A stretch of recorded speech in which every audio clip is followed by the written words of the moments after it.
Hello, everyone. Welcome. Today is Tuesday, June 7th, 2022. I am Solid Blue Sister, and this is My Turn to Talk.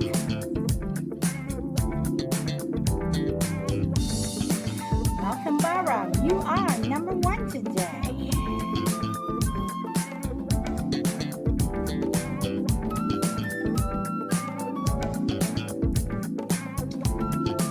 Turn my phone down. And I hope everyone is having a wonderful day. Brina, welcome. You are number two. And Frankie, you are number three. Welcome, welcome. Hey, hey, hey. And for anyone over on YouTube, Facebook, and Twitter, welcome. Heiko, welcome, welcome.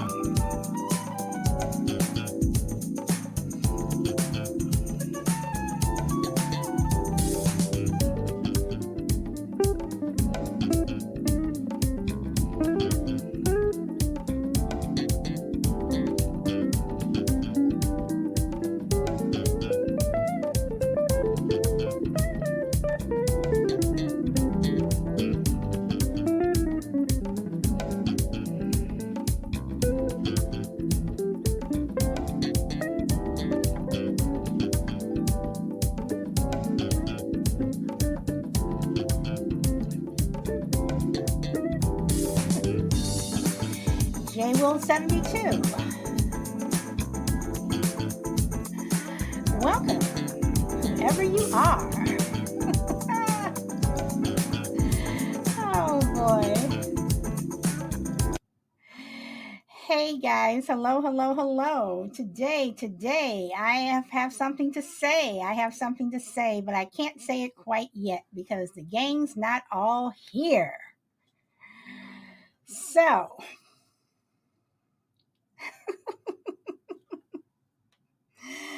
oh boy. Don't you just love it when people think you're pulling the wool over your eyes, but they're not? I love it. Okay, so when they think they're doing it to me. But anyway, this show today is Please Like Me. Why do some people have to be liked?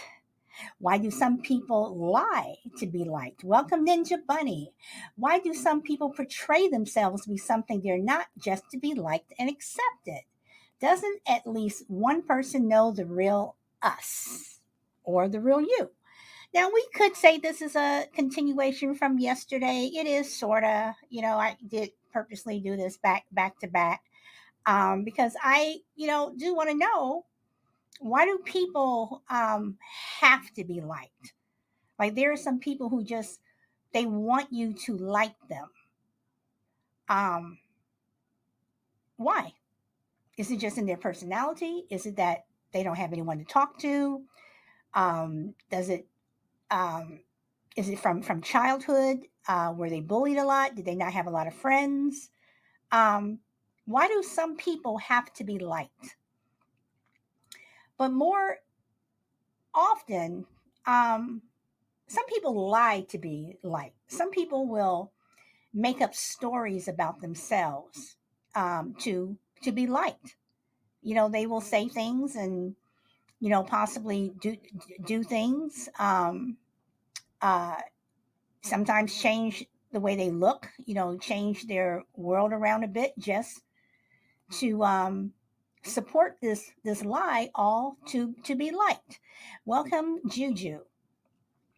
So that's the question, that I have. What is the purpose? What is the purpose?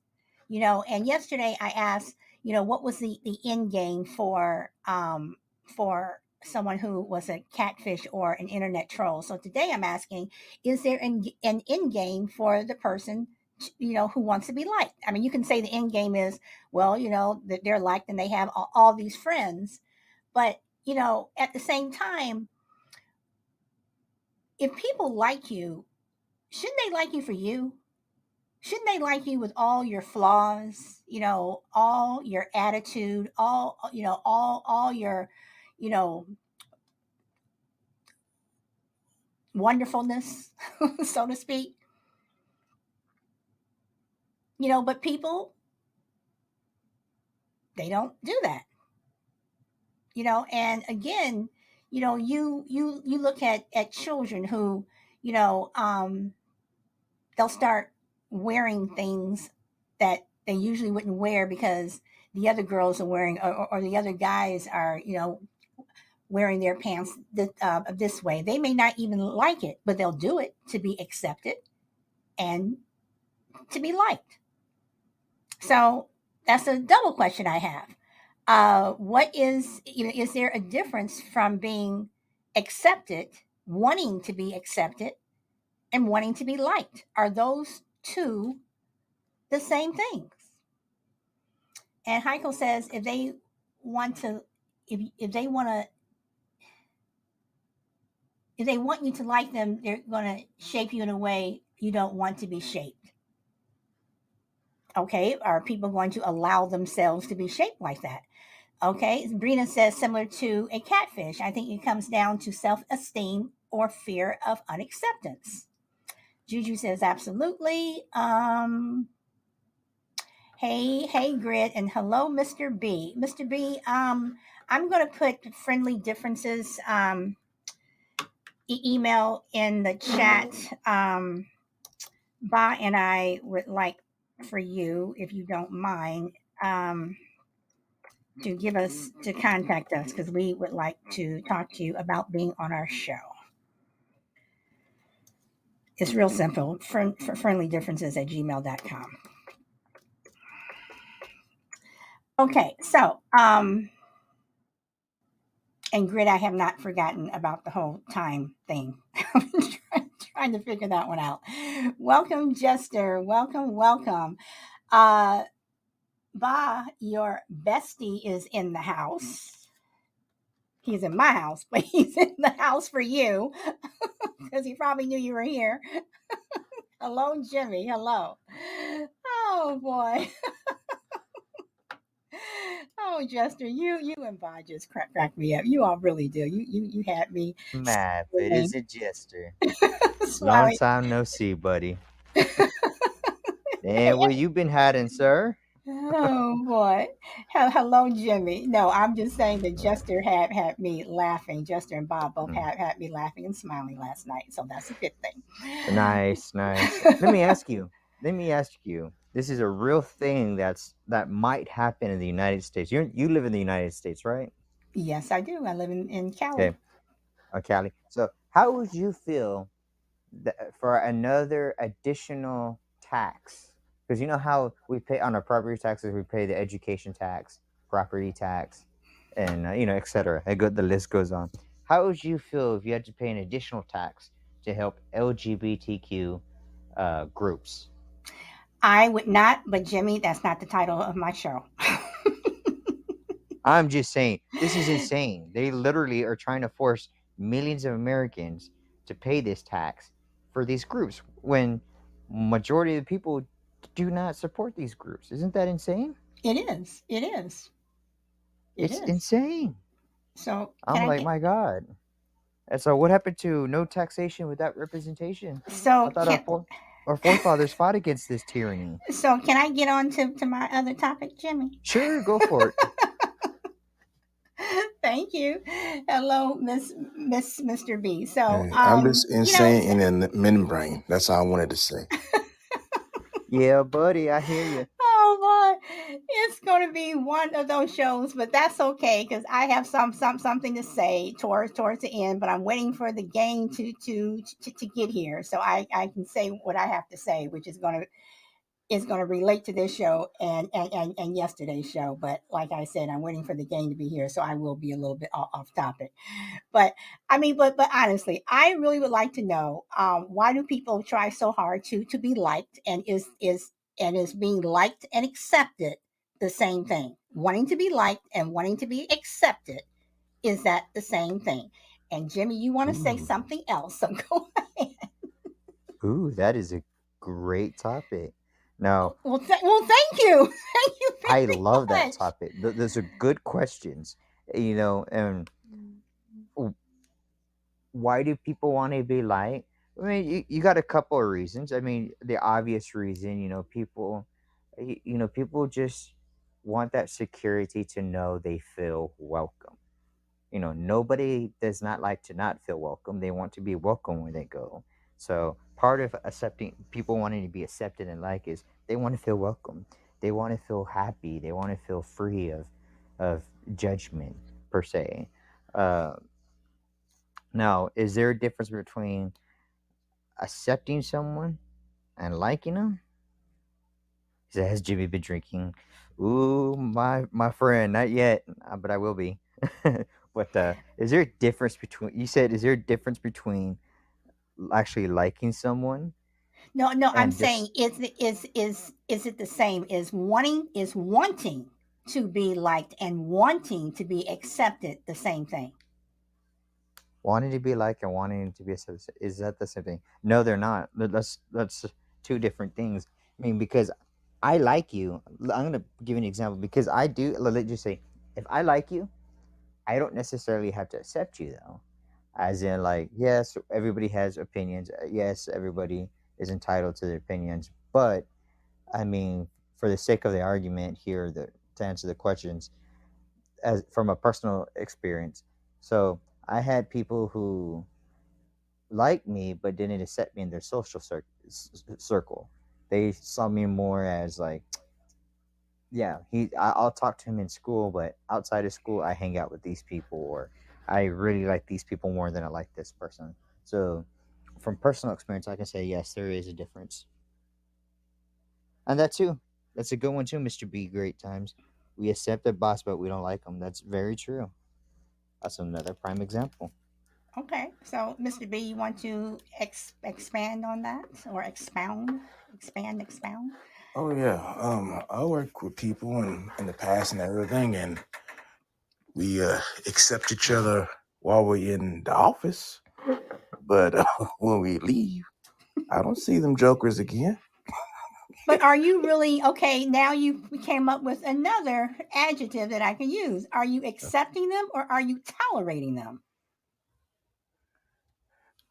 Well, some I accept and others I tolerate. I mean, because we all tolerate a lot of people, but do you like them? Probably not. Do you accept them? Maybe, but do you tolerate them? I think most people tolerate people. I mean, do you all think that I'm wrong? You want to push back or No, no, I think you have to tolerate people because if you don't, then you're gonna have a rough life. I have to agree okay? with them. Okay, but you okay? Now I'm picking words now. You just said you have to tolerate people. Why do you Yes, have to? because the law states. Yeah, that's why. Yeah. Mm, But But the it law does is up not to a definite; point it can because always change. without law, then you can do whatever you want to. So what I'm saying is, you can still be sociable, at work and everything, but it doesn't mean you have to, hey, let's grab some drinks afterwards, or hey, what are you doing after work, kind of thing. So, please like me. I mean, some people really have that strong desire. Please like me, like me. If you don't like me, then uh, I'm doing terribly wrong, or I'm not a good person, or something. So it could be based on the individual, what's going on in their life. okay, and Brina says you have to keep the peace. Sometimes you have to let petty stuff go. Brina, I kind of disagree with that because it all depends upon who's the person that's being petty. So sometimes you got to just let people know Is certain that a things. song? So Gotta let sorry. it go. That's a song, isn't it? Yeah, Frozen. No, not that one. But that's a good song too. No, I'm No. telling Oh, okay. you brought Oh Disney. boy. That's the only song I could think of when you said "Let It Go." I was like, ah, Disney. It's a we can all slow take we jazz can all take song. a note from there. All right. I gotta look it up though. So again, do you think that you have a group of people, your friends? Why is it always that one friend? And well, I shouldn't say always. Why is it sometimes, and this is usually when we're growing up and we're in school, it's that one friend that no one really, it's like they're just there. You all know what I'm talking about? No, y'all don't know What what was I'm your talking about. question? Okay. Why is it that you have that one person when and I say usually it happens when you are young, like in high school, when you're in, I don't know, first, second, third, fourth grade, whatever. You always have your group of friends, your clique, but there's always that one person who's in the clique but not really in the clique, and no one really makes an effort to bring them into your circle. That was me. That is me. So So I mean, I'm totally serious. So why is it? I mean, is it that person, that they want to be liked and accepted, but no one is making the effort to do so, or they're not making the effort? I mean, you always have that that outlier. Well, for me, it's because I like doing so much stuff. I like doing so many things, so I didn't always connect with certain people on a certain level, but just enough to be, to be there. I say busy a lot, so I might be with one group for a little while. The next week, I'm with someone else. So I'm kind of like a chameleon a little bit. So that's why I Well, no, didn't I always don't do them. mean. I mean, I don't mean that. I mean, because we all have friends who don't necessarily. so are you ta- so are you talking about like you have a group of friends you keep in a close circle, and then you have these friends on the outside of the circle that are just there? Well, no, I mean, we all have our inner circle. We all have the group Mm-hmm. of friends that we, just tell everything to, whatever. I'm talking about, say, only way I can put it is if you're in high school and again, you're part of this clique. Um, and it's always like that one person who's in the clique, but not in the clique. They're just there. They're always just there. It's like, if you say that you're going to go to McDonald's, everyone's going to go, so everyone goes, whatever. There's that one person who is that follower, and they're usually a friend with one person in the group, but they've never been brought into the group, but they follow you around because they want to be liked. I'm trying to make sense. I really No, am. it makes sense. I get it. It's just like the old fashioned Most of the Jericho. Like some of them don't go all the way around. It's almost there, but not quite there. I get it. most of the time, from my experience, like, 'cause I've been on both sides of that spectrum. So for me, like, I have that one person that that I have following me around because technically, I don't mean to sound like an asshole, but I could use that person to get something from them. So I will always have that person on the back burner. I mean, like I said, I don't mean to sound like an asshole, but because I do help them too. They help me, I help you. We're still friends. I don't treat them like shit, but they're not considered like my best friend. They're just a friend that I know from school or from. Uh, they're they're just there. They have resources that I like to use, and then I've been on that spectrum too plenty of times, so I know how that feels. So that's why I refuse to treat those people like shit. Like I said, you scratch my back, I scratch your back, and then I got my other group of friends that I'm really close with, that I really know for since I was in elementary slash middle school, and we we're closer in age and we have a lot more in common with each other than I do with that other person. So there's reasons for me why I have friends that are like that person, that I have them there, but they're not really a person I want to associate with in public so much with.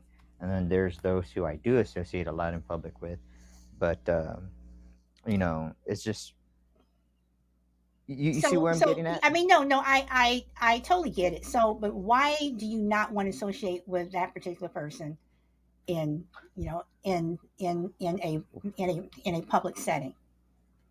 Well, to be honest, because the last time I did associate myself with that person in public setting, they did something that really pissed me off, and to the point where they got me thrown out of a restaurant. It was a bar and grill. They got me thrown out of a bar and grill just because I was associated with them. I did absolutely nothing wrong. I literally walked into the place, went to the restroom, and when I came out, all I heard was the the bartender, the waitress, and the owner, like, hey, y'all guys need to go, all of y'all. I'm like, I'm sorry, what did I do? What happened? What's going on? Like, oh, well, you know this person and this person. I'm like, okay. So, that's why So, certain places I but do you think refuse that people do that? That they act out, so to speak, because to they get want to attention. be accepted, or okay, and you can say attention is getting attention also a way that people want to be liked, because even in adulthood you have people who do things to be liked, but they go about it the wrong way. Right, right, right. I hear you. I think so. I think that particular person, I'm just going to call him Jerry. I think particularly Jerry who would do these things to seek attention or approval from the group, um, because he saw us maybe do some crazy stuff too, and he thought maybe if I do some crazy stuff too, that they would be more accepting. But our crazy stuff wasn't something of that nature. It was more like extreme sports crazy. Okay, all And right. so I think Jerry had a misinterpretation of what we were doing and what the group was about. So that's why we kind of like, we have him there as a friend because we do know him from school, but we don't really invite him to places all the time because of such So behavior. okay, so you tolerate him then. Yeah. You don't, but so he's not accepted or liked, he's tolerated. Well, I mean, we all like the dude. We just said we don't really. I mean, we like him, but we tolerate him. And ironically and coincidentally, he happens to be the brother of one of the guys in the group. So we just put up with him because he's his brother. Okay, see what you just said. You said you put up with him, so that's Yeah, telling me that you tolerate him. yeah. So, okay, all right. Ziller, welcome. Well, who's it? Hey, um, I can't be on here long. I'm in the hospital right now, but what's up? Hello. How are you? Sorry you're in the hospital. Hospital. Are you all right? Not really. Um, just what's the topic? Ziller, why do you do that? What do you mean? You come on and you come up on the panel and you say what's the topic? So she's talking about. I'm Uh, talking about people who want to be like people who do things or portray themselves in a particular way in order to be liked, or they really have to be liked and accepted. I So guess did they you? I guess they tried to. They want to be liked. They Well, try. They want to be in a group, but they want to be kind of like school. okay, all right, okay. So Mr. B, Yes. do you want to comment on anything Ziller or Jimmy said? Well, yeah. I mean, to be liked, I guess it's kind of like be school sometimes. Because I think most people want to be liked. They want to share bonds, but sometimes you gotta be careful. Who you're after. You know what I mean? I mean, it can be like a gang kind of thing. Gang members and all that stuff. Just because people want to be liked, they want to be and belonging into something. So it could be something dangerous as well, just so long But as they feel like they're a part of something. so let me ask you this: do you think that the people who are wanting to be liked could be a danger? Could it be the opposite way, that they could be the danger, that they could be the threat? Oh yeah, absolutely. yeah, absolutely. Yeah, go ahead, Jimmy. Yeah, absolutely. I would say absolutely. Let's take a prime example of school shootings. Most of those kids who do the school shooting is because they're being bullied or picked on because either A, they're doing something wrong, and the people who are picking on them trying to teach them don't do that. this is what happens when you do it, or B, because they're assholes and they torture them. Now, these kids, most of the time, because I've seen it growing up and firsthand experience, these kids, they try so hard to be liked, but there's just something about them that the kids just don't like them, so they just pick on them because they're trying to get them to get them away from them. Like, we don't want you around us, so we'll pick on you, and stuff. And these kids, they start bottling up all this aggression and depression and this force, I guess you can say, a type of force that just sooner or later consumes them, and they go do something crazy like shooting up their school because they don't know how to handle not being liked, not being accepted. But okay, Jimmy. So we're going down another route now, with the shootings. So let me ask this, because now we're going to kind of get into the weeds. Since you said the shootings, what have you? Why do we have, you know, Columbine happened in 1999, okay, and everyone was just completely shocked that happened. So 20 years later, 23, 24 years later, we still have them. Why didn't we have school shootings in the 80s? Why didn't we have them in the 70s? Why didn't we have them in the 60s, the 30s, the 50s, whatever? Why are we having them now? So is it because more children are not liked? Is it because social media is out there and more people, are being taunted and teased and trolled and what have you, on a platform that allows people to hide behind another name. So now You know these what the people, problem? like you said, who are bullied, now they're, I mean this is why. So why didn't we have it in the, like I said, the 60s, the 70s, whatever? Why are we having it now? Why? Well, let's take a good look at the era between the 50s and the 90s. Let's look at those. So during those time periods in school, kids used to actually fight. They will Yes, yes, physically they fight did. They each other, said, "Meet me on, and meet me outside." Yep, exactly, yep. exactly, and they would duke out their issues and problems. And if somebody was bullying at that person, the person who's getting bullied on, would go and kick that person's ass. They wouldn't get a repercussion because they're defending themselves. Nowadays, oh my God, you can't even defend yourself without being thrown in detention, ISS, suspended, or expelled. It's a fucking sin in the schools to defend yourself. And so atrocious. It's disgusting.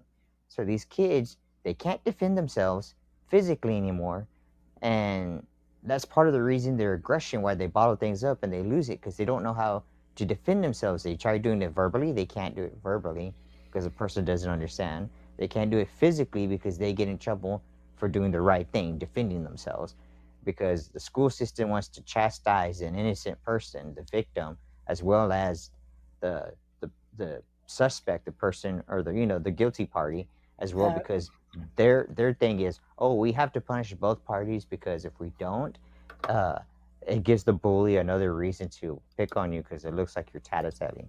And what the fuck are we teaching the kids in school? I mean, part of my language, but seriously, we're teaching kids not to rat people out if they're doing something bad. They're telling you, don't be a stool pigeon, don't be a tattletale.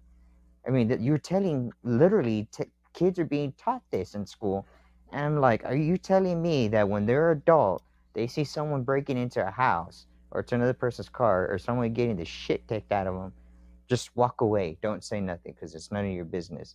That's well, okay, ridiculous. okay, okay, Jimmy. You bring up a good point, but you said now they have all of this bottled up stuff. Don't Hmm. you think that a lot of it, because when I was in school, and I'm dating myself, when I was in school, we had recess all the time. I mean, we had recess. We also had gym, which I guess they're Hmm. calling PPE now. We had that. We had all these activities where kids were able to run around and get tired and whatever. So don't you think that maybe that also has something to do with it, that they've cut back on all these things so much in schools, that kids just, I mean, they're literally sitting in these classrooms looking at their phones, and they don't have anywhere to run around, go, for an hour you're playing basketball or tennis or whatever. So don't you think that that also has something to do with it, as opposed to, you know, just Maybe that's a good point. Maybe that's okay. why we got bullies. They're trying to figure out what to do. They're bored as shit, and they see an easy target. They're like, I'm gonna miss with this person. And so they start missing with, but just to do something. Sure. Because I Excellent remember, point, Jimmy. Yeah. Okay. All right. You So, know, Jimmy, wait, Jimmy, hold on. okay, Let me go to Aaron, and then I'll circle back around. Aaron, welcome. hey, solid blue sister. Thanks for having me up. Hi, Jimmy, Mr. B. I see only crazy ladies up on the panel too. how's it going? Great topic. Yeah, absolutely. I've got a couple of things about the previous topics, that the conversation that you were having, but in regards to the gun violence and the mass shootings that are more prevalent today, and versus what was in the past. Um, I I think it has a lot to do with the copycat phenomenon. There's the desire for fame. There's mental illness. There's the access to guns, parenting styles. There's um, the medications that we're giving children today. But Aaron, when you say access to guns, to me it seems like that it would have been easier to get a gun back in the day as opposed to now. I actually agree with you there, because back in the 30s, 40s, 50s, I feel like all of the people that were coming out of the military, that were trained soldiers, there was something about it. I wouldn't say the access to guns has as much a role to play um, in today's mass shootings, the number of mass shootings.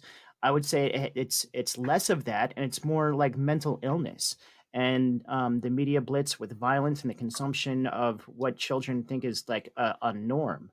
I do think that the copycat phenomenon, that was the first one that I mentioned, because people see these things and they say, "Wow, that guy's famous now.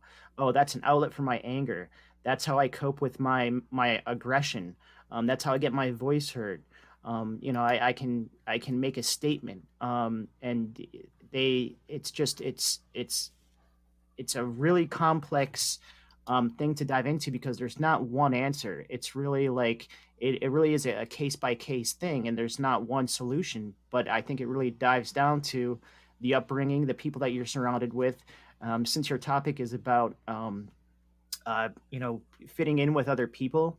I was going to circle back to self worth, and I think that has a little bit to play with what's going on in your head, your heart, your spirit, and Absolutely. and if you're getting bullied and you're not feeling like you're fitting in, and those all build towards your aggression and your destabilization of all those things, your anxiety and your excuse me, the it just destabilizes you, just you, all of those things. And then when you're at the same time, when you're being double whammied with violence in the media, and and it's such a norm now, you turn on the TV, and I remember there was a time when it was like shocked that something like that could happen. And the fact that when I see it on the news, I'm like, oh, that's a shame, now it happened again. Like, that's a really disgusting taste in my mouth, you know and I just try to imagine what it took for somebody, especially these people who are younger, that are committing these atrocities, that what they must have gone through for them to get to that point. And if it was a matter of self-worth, and not being accepted, because everybody struggles with, I think, um so with that specifically, like, that you always want to protect a person's self-worth, and their motivations for avoiding failure and moving towards success in their lives.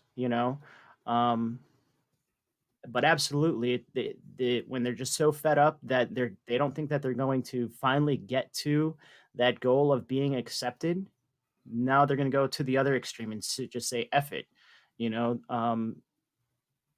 and their self-worth is out the window. And I think that kind of is what ends up being the straw that broke the camel's back, because they're just not, their puzzle pieces aren't fitting together, and they don't recognize their own self-worth, and they chose to let that define them, and that's how they went down.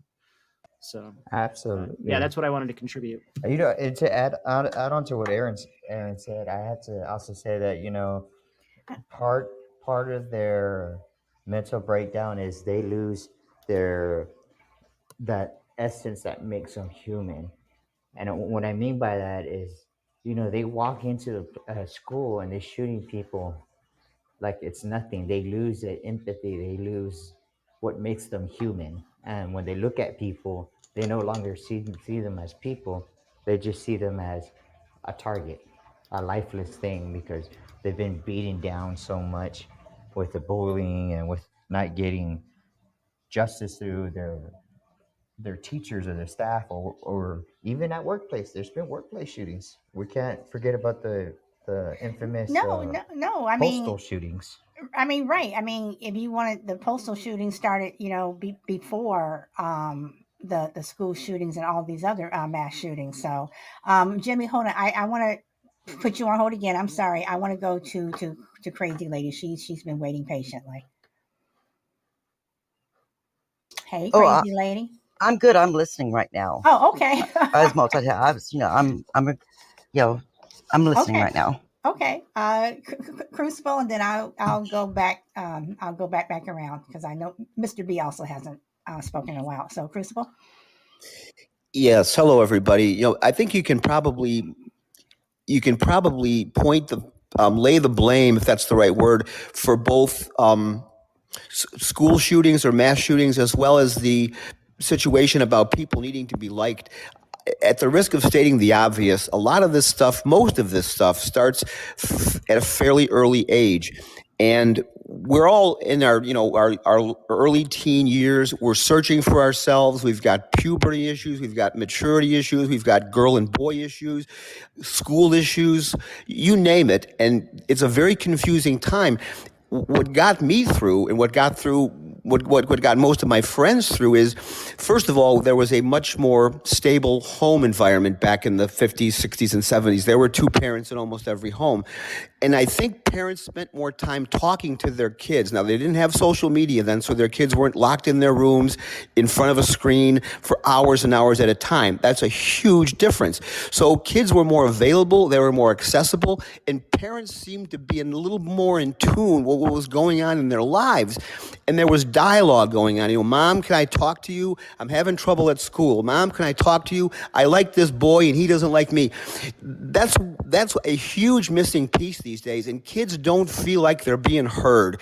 And I'm talking about 50 years ago. Today, I can only imagine what it must be like trying to grow up with social media and bullying and all the things that we didn't have to put up with. But I think a simple thing like having your parents kind of have their ear to the ground, listen to your kids, be available to them, because that's where the disillusionment sets in, and now you don't feel like you have any allies. And if your parents aren't your allies, well, good luck with the rest of it. So I hope I'm not being too simplistic, but I think there's a real parallel between how kids behaved back then and what their parents did and didn't know about them, versus today. You've got parents who are either a single family or both parents are working, and they don't have any idea. You listen to them when they're interviewed on some of these news programs after a catastrophe has taken place, and they act like they just met their kids last week.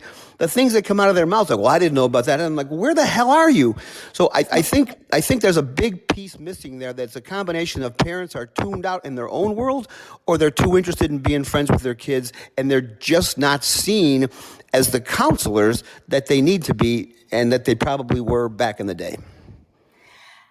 I'm going to push back a little bit on that. First, I want to read what Jester said. He says, back in the day, they had rifle class in school, no shootings. And you are right. I mean, I remember some of my friends, they had rifle class, and they had all kinds of things. Crucible, I'm gonna mute you, your background noise. And Child Lady, thank you very much for the gift. I am going to push back in a sense that I'm not a single parent. I did not grow up with single parents, but I think single parents get too much of a bad. I mean, they get a lot of blame for why their kids went wrong. I know a lot of kids who grew up in 2-family homes, and they're messed up because neither parent was either paying attention, or there was fighting, or I mean just because you're a single parent, I don't think that means that you've checked out. You have a lot of single parents who work their asses off, and they do quite well. You have single parents who, have 8 kids, and all of their kids, are doctors and lawyers and stuff. So I don't think that you can keep saying single parents, single parent, But at the same time, once again, what Aaron said, back in the day, there was just, I mean, it was easier access. There wasn't social media. I would blame social media more so over being a single parent. So I'm just going to play devil's advocate here, because single parents are not the blame for why their children are doing whatever. I mean, I worked in entertainment. I cannot tell you how many times I have witnessed certain people who have millions of dollars, two parent homes. Their kids do something, and they're clueless that they even knew that their kid was even doing this or that. So it doesn't matter to me what social economic group you come from. If your kid is going to do something, they are going to do it. Just because you come from a 2-parent home does not mean that you know everything that your kid is doing, and that they're not going to act out. And don't forget, it's not just children who are shooting people; it's adults who are shooting people too. And so I'm just saying, because I think, and plus you have single parents who are in this chat, and I'm just saying that it could be insulting. So Well, Sure. I just wanted to make something real quick. I appreciate that. I really do. And I don't, the last thing I would ever want to do is indict single parents. I did not mean to say they were bad parents.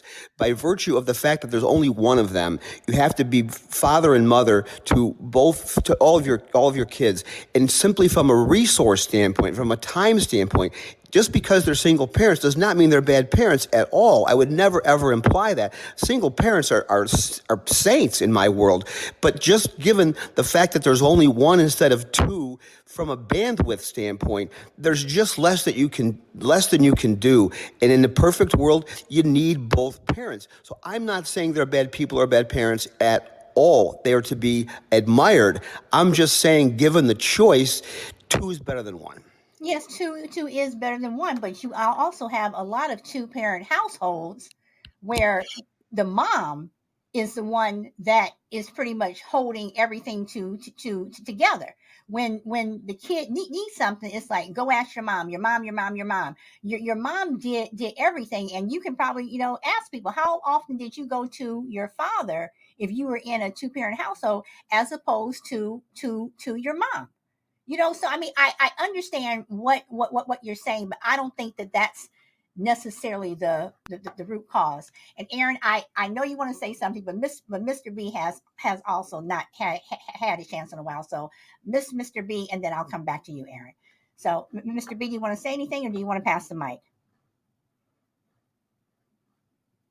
Are you still there, or did we put you to sleep? Because you waited so long. Are you there, Mr. B? Hello. Well, Aaron, I guess we're passing the mic. Go ahead. Appreciate it. I love the way you run your show. It's awesome. Very, very professional. I love it. Thank you. But yeah, just circling back to the parents thing, the integration, searching for red flags in your child is obviously very important. But you were saying that it's not just children; it is friends, extended family, people that aren't children, and uh, that that integration with your friends. And searching for red flags is just as important as with a child. So don't forget about the people that that you're surrounded with and that you interact with on a daily basis. To continue to show them love, support, and find out what's going on in their life, because you never know.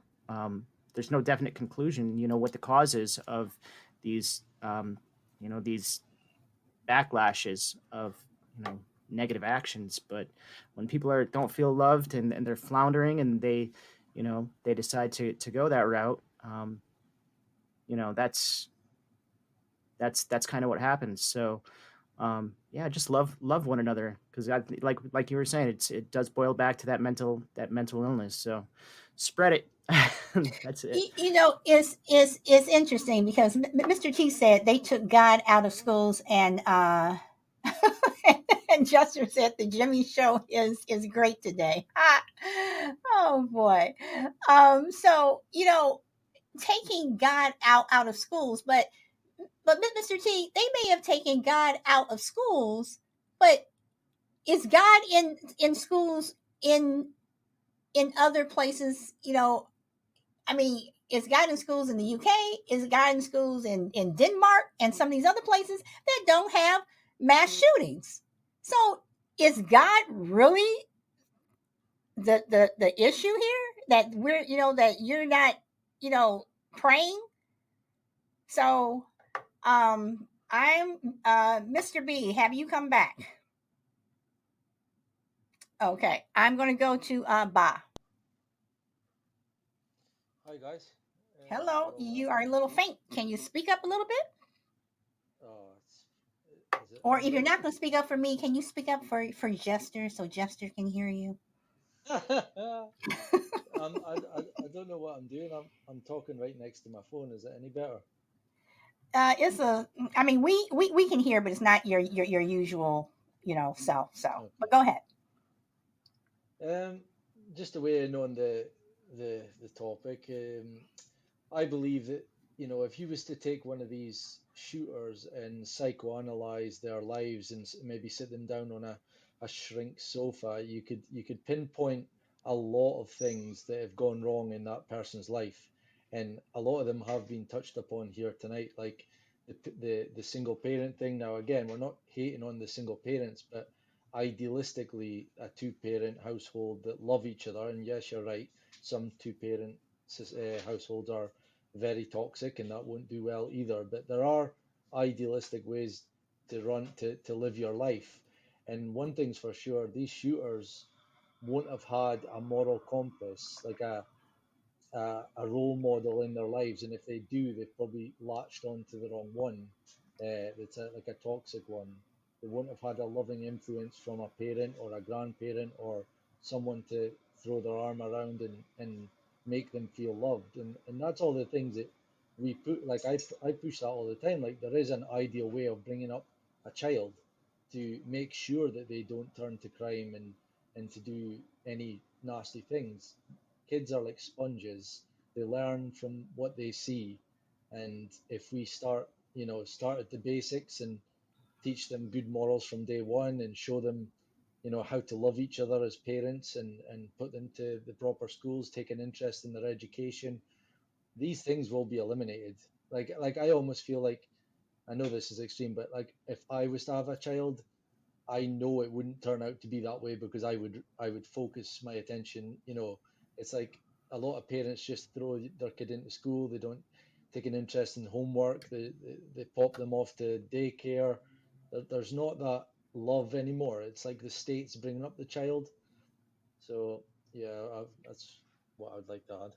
Well, just because you put your child in daycare doesn't mean that you don't love them. Some people have to put their child in daycare because they have to work, because they have to pay the bills. Whether you're in a single parent home or a two parent home, it's like rent's going up, but your salary isn't. Yeah. And then, again, we're focusing on these teenage shooters and what have you, and again, I'm going back to my original question about please like me. Is it about being accepted and liked, or is it something more mental? And don't forget, and I also just don't want to focus, if we're going to talk about shooters, let's talk about the adults. Let's talk about these 50, 60-year-old people who go out and they're shooting people too. So, I mean, can you also say that maybe they weren't loved, Yeah. or they didn't get a hug? Yeah. Adults are just overgrown babies now. They're just Well, they were children once. So the same things apply. You right, hear about okay, but people why? having Okay, but why? Okay, in that case, why is a 60-year-old snapping now? Why didn't they snap back in the 70s? Why didn't they snap every in the 80s? Why are because it's they doing it now? I personally think that social media across the board has more to do with it than if you were a single parent, whatever.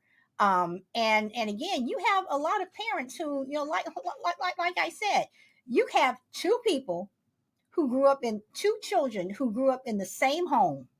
They got the exact amount of love. They got showered with this love, love, love. I love you. They could have sat down every night to have dinner, whatever. One kid goes off and they do something meaningful with their life. The other one becomes a serial killer. So I understand what you all are saying, but you also have people who are in the same household, growing up the same way, go to the same schools, probably have the same teachers, whatever. Why did one turn out this way? The other one turned out that way. And Mr. B, are you back? Yeah. Okay, I'm so at work, but yeah. I missed some of the conversation, so hopefully I'm not repeating what some people already said. But I like to go back to the original question, please like me, because I think it all leads to what y'all talking about now. It's about mental status first. What I mean by that is how well someone's mental state is. And you can't tell by just looking at someone. A lot of schools are underfunded with the with counselors. I looked it up, and it said on average, the public school system that have them, there is one counselor for every 500 students, and one school psychologist for every 1,400 students. That's crazy. it is. And then Sure is. also going back to what you said earlier about taking gym away, and you can also add taking music away. Uh, if you take someone's capability of expressing oneself, you're really causing them more damage. Uh, be able to express yourself in music and words, or even in dancing, is very, very important. Important, and without it, you can really cause more damage. I don't want to keep repeating myself, but if you No, take that out of the school, it's very important. Go ahead. no, you are, because again, growing up, I was in the school band. I mean, there was just things that school offered. So yeah, we can talk about the parents and everything, but look at all the cutbacks that have happened just in the last 20 years. I mean, first day of school, they would ask, who wants to be, in the band. What do you want to play? And then the band teacher would come, and he would, work with everybody to see, what is the best fit. And then a week later, we were all running home with a flute or whatever, but we don't Right. have that anymore. I mean, And schools used to have, cross right, what absolutely. countries, yeah. But now kids are, or I'm saying, general, are going towards the media. and TikTok, and those videos are real short, and they're short for reasons. Mm-hmm. Even Facebook, stuff like that. I mean, you just swipe up, and before you know it, you've been there half the day, thinking you only been there for 10 minutes. That's designed. It's It is. that on It is. purpose. It is. So what I'm saying is, if you're destroying people how to communicate, face to face, you're destroying language. It might be over dramatic about it, but you really are, in a sense. No, you are. You are right. I want to read some of these comments, and then Jimmy, I'm coming to you. Grit says it's the choices we make that's to blame. Mr. Chase says I'm a single parent. You just have to make it happen. You just have to make it happen and invest in your kid's life. Crazy Lady said, yep, and my kids turned out good. Doss says the stats say if both parents are present in the home, almost 80% are more successful than those without. Okay, that's what Crucible was saying. Mr. T said, wish I had double income. Crazy Lady says it is the parents' job to be involved with their child, to know what is going on in their world. Grit says also baby mamas that keep the dads away from their kids don't help either. And you also have, and on the other side, Grit, I'm just plain devil's advocate. You have some dads who don't want to be involved. Please, okay. Juju's asking you guys to please hit the like button. Yes, please hit the like button. Let's see. Mr. T says, trust me, I'd much rather be home with my kids than going to work. Shy Lady, solid in total agreement with you. Thank you, sis. Don't forget about the Mendez brothers. Absolutely, Mr. T. I mean, you had these two brothers who grew up in a nice home, didn't want for anything, had two parents that loved them. Supposedly, according to one brother, the father, beat them, whatever. I don't know if that was ever proven if it was true or not true, but either way, you have two brothers who grew up in this two-parent home, and they killed their parents, and now they're spending the rest of their life in jail. But on the other hand, you have kids who come from single-parent homes, poor, didn't have much, but they grow up to be, functioning members of society. Bob says social media has amplified people's demons. I'm glad you brought up the media also. Little by little, I brought up social media. Thank you very much. And media that you also go to, Basso. Shy Lady says, like Ted Karinsky and his brother who turned him in. Yes. So again, two people in the same house. Yes, Bob, and I'm glad you said everyone is different and have different levels to their snapping point. So I guess we're both trading. Okay. And Bob knows what I'm talking about. Okay. Doss says, if one of my kids becomes a serial killer, I hope it's more like a Dexter serial killer. That way I could still be proud. I'm sorry, my kid's a serial killer. We're going to have issues. Mr. T says, yes, schools nowadays don't have extra curriculum choices for kids to choose from curriculum. Grit says, nowadays kids are like, mommy won't buy me a PlayStation, so I'll just go out and shoot up a school and smack my parents or go steal it. Jester says, I have to say it. This is a problem amongst public schools. This barely happens at, okay. This is a problem amongst public schools. I'm assuming you're saying this barely happens at private school. Okay, yes, you did correct that. Okay. We should all blame ourselves for allowing the government to take full control of our school system. Government bad. Crazy Train says lack of teaching respect. Mr. T is agreeing with Jester. Exactly. Grit says just my experience. Shy Lady's laughing at Dawes. Juju says lack of funding means the inability to invest in what matters for students.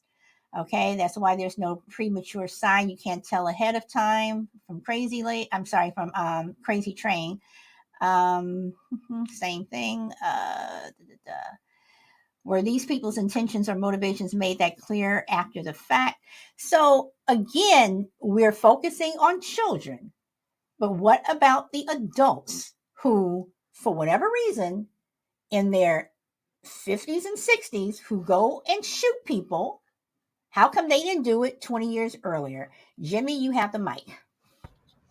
Well, I think because they didn't do it like 20, 30 years earlier, or whatever, is because they didn't have the means to do it. They didn't have, you know, the thought process in their head. Because nowadays, if you look at it nowadays, there's, and I have to agree with you. I blame social media, because with social media, kids are losing the ability to socialize. Socialization is a very important process, But you keep and saying children. What about adults? adults as well. It happens with adults, and and it starts when they're young. If a person doesn't learn to socialize at a young age, they're not going to be very social when they're adults, and they're going to have a problem connecting to people, making friends, learning to understand, uh, and even understanding morally what's right and wrong to do in groups, or what's right and wrong to do in public. They're just gonna lash out because they're gonna cling on to whatever they see in society on social media, like the mass shootings. And like you said, some people would do it because, well, this person is now well known. They know his name because, or her name, because they want to go shoot up a school. They're gonna know my name, so I'm gonna do it too, kind of thing. And they don't really understand, So so morally. is That's so is that a way of saying please like me? Meaning, we all saw the signs. The signs were there where these people were asking or maybe begging to be liked, but we well, just turned our head. we're creatures of habit. Every living thing has to have some kind of connection to its peers, or to find a loved one, someone. We all have to have someone in our lives, and not having someone in our lives, that social ability to connect, can drive a person crazy, because they're missing a part of them. That's part of being human, is the act of being with someone, socializing. And again, it goes down to socialization and being, that creature of habit, that we all have that need and want to be loved, to be accepted, to have friends, to be included. Even animals have that ability as well. Okay. I'm going to ask people on YouTube. Are you guys able to hear the conversation on Podbean on YouTube?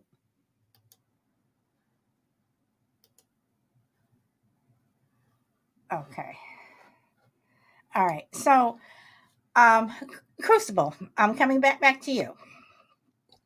Well, I don't want to delve too much deeper into the single parent thing, but but the thing is, this is an important point, and it goes back to not just when you look at the profile of not just kids who do shootings and they become adults who are also dysfunctional, but the overwhelming profile is of and I've read this statistically, is a male, black or white, the race is immaterial, between the ages of 16 and 25, and I think they've found that somewhere in the 70 percentile, not single parent homes, no father in the home. So when you've got a young male and they're into video games and all the violence that comes with, and they are disaffected. They're in these chat rooms all day long talking to other disaffected young males who are pissed off at the world. They may or may not be in school. They don't have any direction. So girls don't ever commit mass shootings. And I think that's because a lot of times, if there is a single parent household, the mother is the one parent who's in there. Should we be looking into that to say, why aren't girls committing these crimes at the same rate as boys? It isn't even close. So I think it's beyond the single parent thing. It's the lack of a father. But the other piece I think that Jimmy has touched on, and you guys have touched on very well, is not just social media. It's what's the mechanism that drives social media that attracts so many people to it? It's the anonymity. You can hide behind a screen and say some of the most vicious, cruel things to people that you would never, ever, ever say to them sitting there face to face. You wouldn't even say it to them over the telephone, but you'll say it to them over a computer screen, and you start pushing people's buttons. You start getting in your own head. You start to believe things that aren't true. And I don't think it's just social media. It's just the isolation that comes with video games and social media like Jimmy said, you're not socializing anymore. You're interacting with people you don't even know, and you've developed an animosity for them based on something they said on a screen.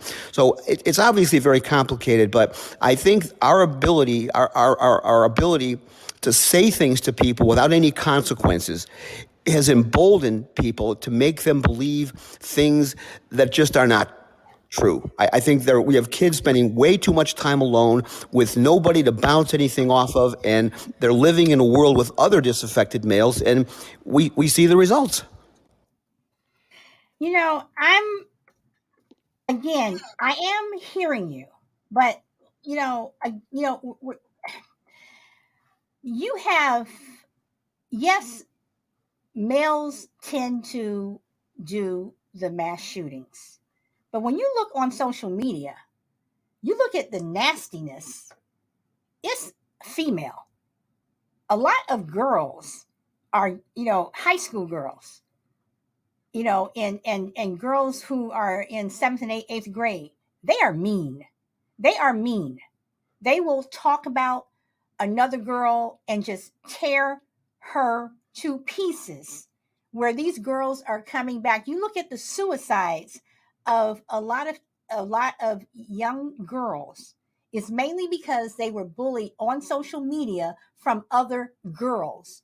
So while a girl may not be picking up a gun, her words are causing these people to um to kill themselves. So when people say words don't matter, words do matter. Words matter.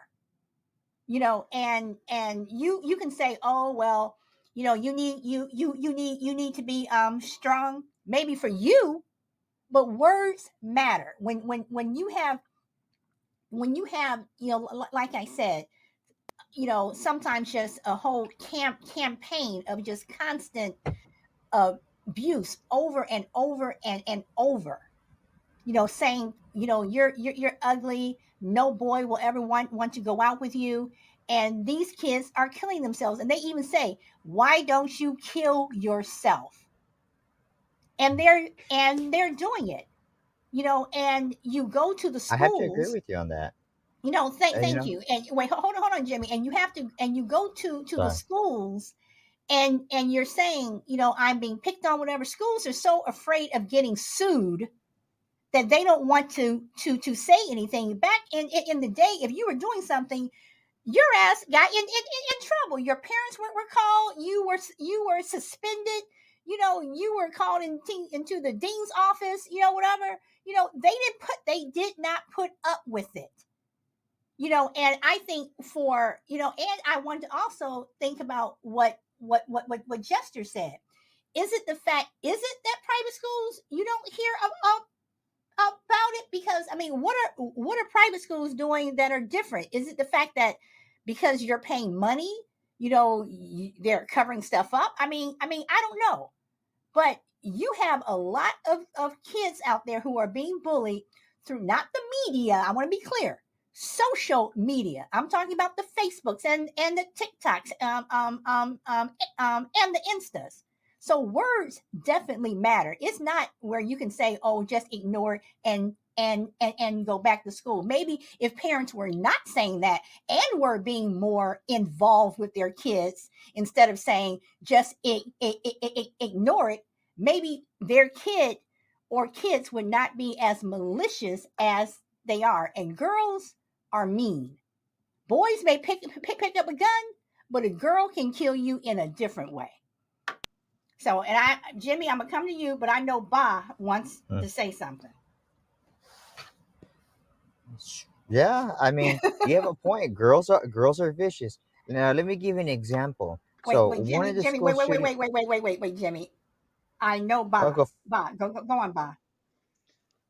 I mean, I, I, I mean, I agree to some extent. I, for me, this is just demoralization. Our whole world is one big cesspit. It's hell. We live on a hell planet. I know I'm being extreme, but it literally is. From every corner, our lives, we're being.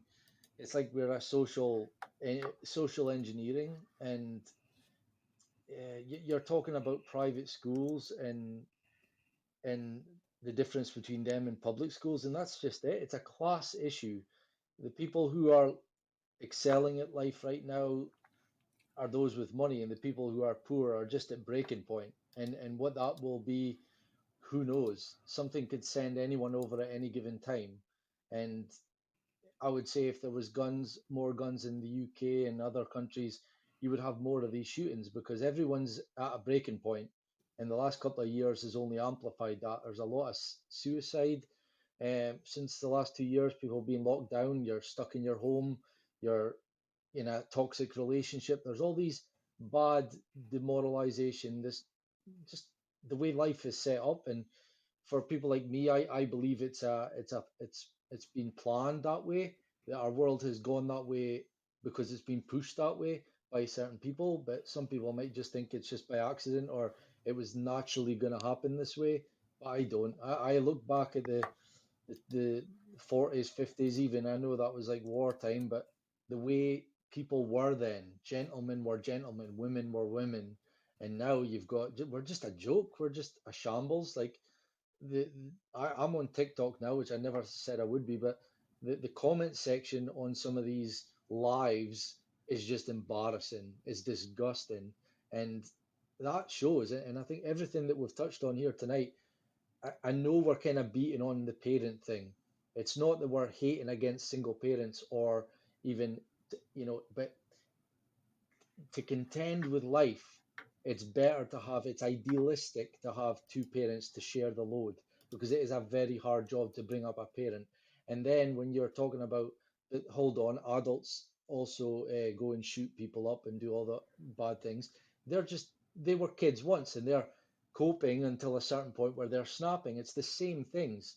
To finish off, you guys have probably seen films or these crime shows where a murder will happen and the investigator will pull out his record and go, oh, he's got all the signs of a serial killer. His mother was a drug addict, dad was abuser, he ran away, joined a cult, did all was into drugs for a while. It's like the same things. So if you take one of these shooters or someone that's committing crime and look into their life, you can tick boxes. You can literally psychoanalyze their lives and go, right, they had one parent. Well, that's one that doesn't go in their favor.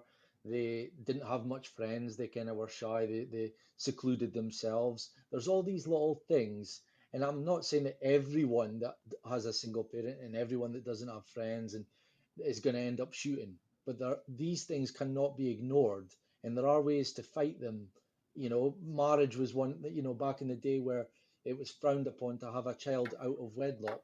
That was a good thing. It was a good thing in place. But they'll demonize that in today's society and say, well, that was just wrong. Like people, like, the feminist stuff that we were talking about in a previous show about how they've said, oh, um, men made women stay at the kitchen sink. It's like they've demonized something that wasn't actually that bad and actually helped us live a better life. And they're doing the same things now with other things. And that's all by design. Okay. All right. Jimmy, before I come to you, I just want to read two comments that Crazy Train said. She said, let's be real. Shootings aren't new. It's just published now because of the internet. And then she says, let's stop blaming anything other than the person. So, Jimmy, you have the mic, and thank you for waiting. And Oh yeah, no then problem. Aaron, I'm coming to you. Go ahead. Yeah. So I was gonna say, you're right. How you saying girls are very vicious with their comments with each other and to saying vicious things to the boys. And I was saying, take this as an example. At one of the past school shootings, the boy stood up in the middle of class, yelled surprise, pulled out a shotgun, and only used that shotgun one time. He put it in the face of one of the girls in the class and killed her instantly with a shotgun. Dropped the shotgun, started using the handgun. Why did he only use the shotgun one time? Why not have a bunch of rounds? He specifically targeted that girl with the shotgun purposely because she must have said or done something to him that really pissed him off or really sent him off. And he specifically saved that shotgun blast for her. And I guarantee you that poor girl probably had a closed casket, more than likely, with a shotgun to the face. And being the first victim there. And It's but it's disturbing. also, Jimmy, but don't It's you also have to look at it where parents are, it's almost as if they're encouraging their children to be bullies. You're an adult bully, encouraging your child to be a bully, but then when the person that you're bullying comes to school with a gun and kills your child, all of a sudden we're supposed to feel sorry for you because your child's gone. But what did you do to antagonize the or situation? prevent that situation from happening itself as well. Well, exactly. And I think this whole issue with kids, the children's mentalities, it all starts from home with the parents. By far, the parents are the first teacher. They're the first ones to teach them morals, right and wrong. They're the first ones to give them an ideal of how to live their life. Now, I hate to say this, but there's this young generation of parents who have that mentality or who grew up with that mentality.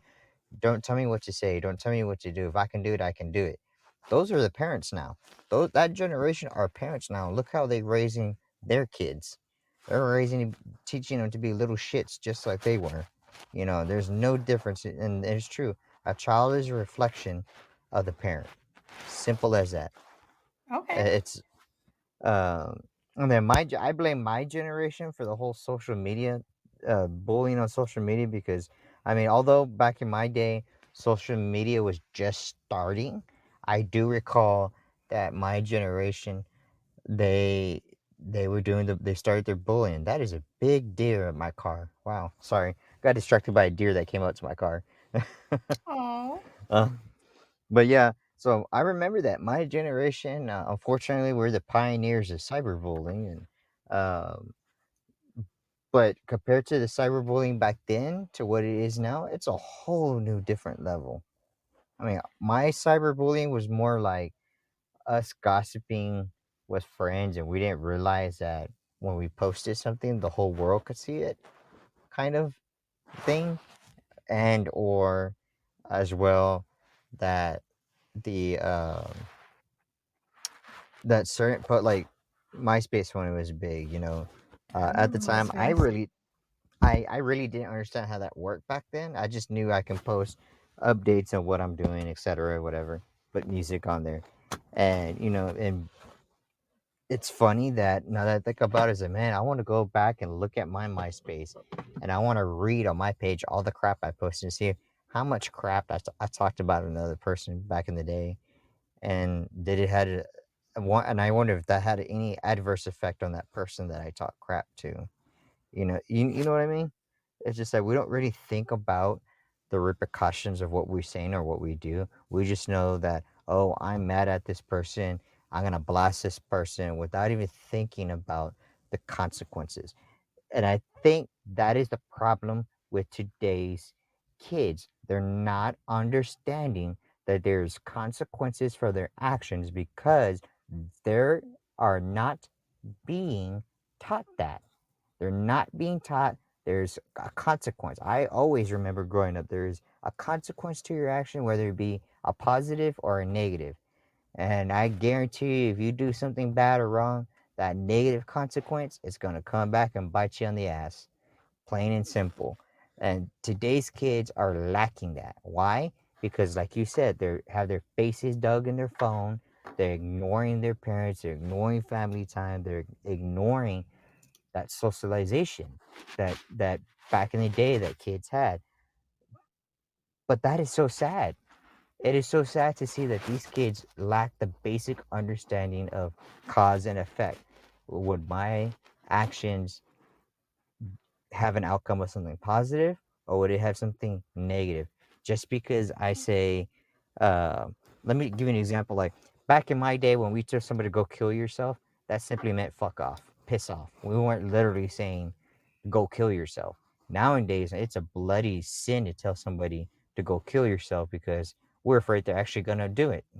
And I'm sure a lot of the older generation who are listening understand what I mean because I mean I've heard even the generation before me, I've heard them use that phrase all the time just to mean to piss off, go away.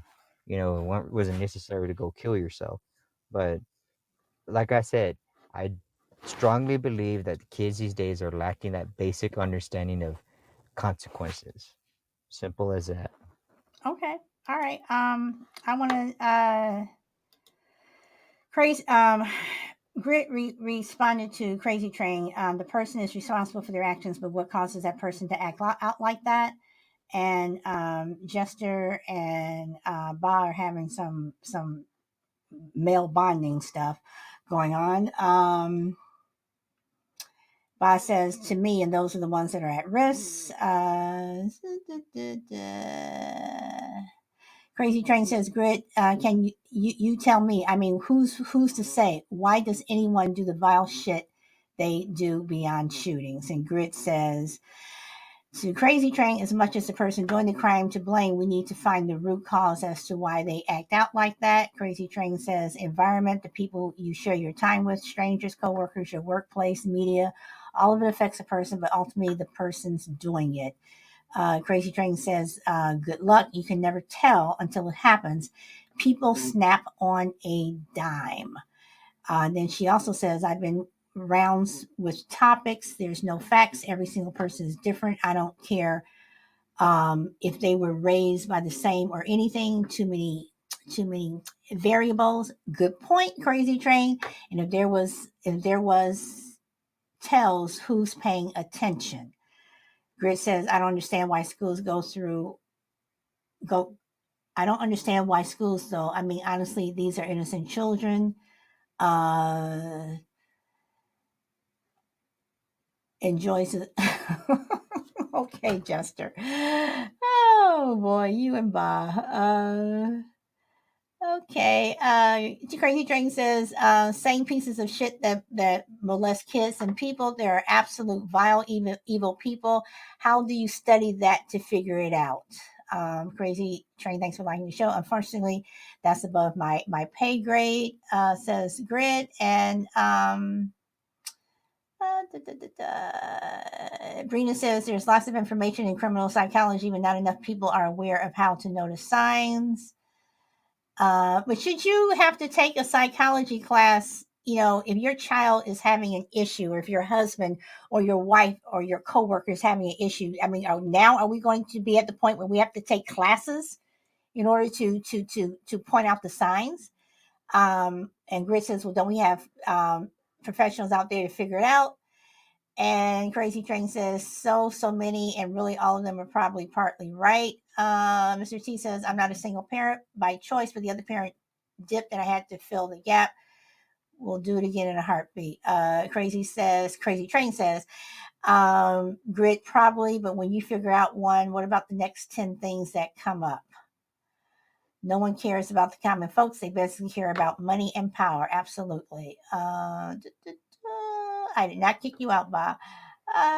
Say that.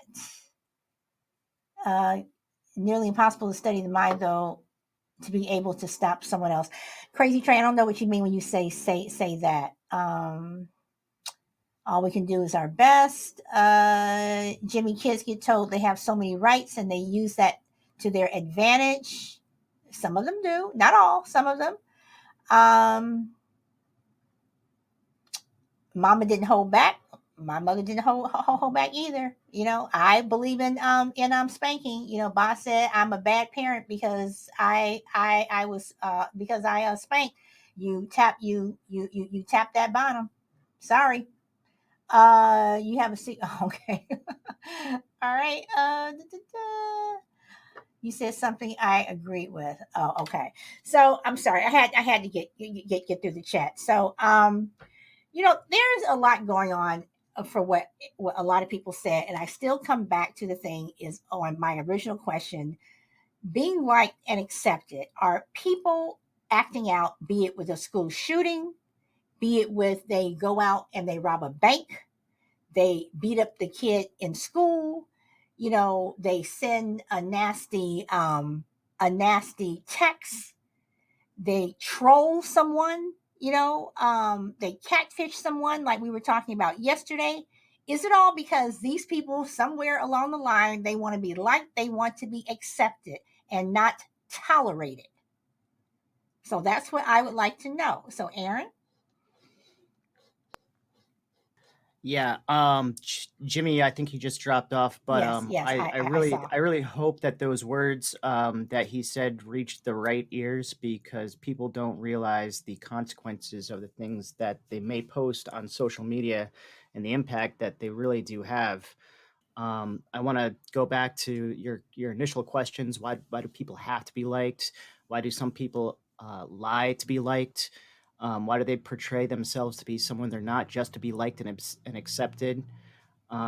Those are like all great questions that I was just thinking about. And does it come down to maybe just trying to fill a void and somebody's needs not being met in their life? We were talking about the young age of a lot of these shootings specifically, and when you become an adult and you're introduced to the real world and you're going through all of these changes, um, everything's not lining up in life. I feel like your body's going through biological changes. It's a news phase, a huge change in your life. It has a huge impact on people's thought processes, going from carefree to losing control of feeling secure.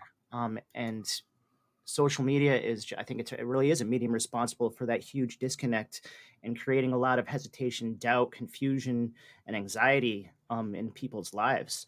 That and having people use all sorts of social media to create a feeling of belongingness and to feel like you're part of a community.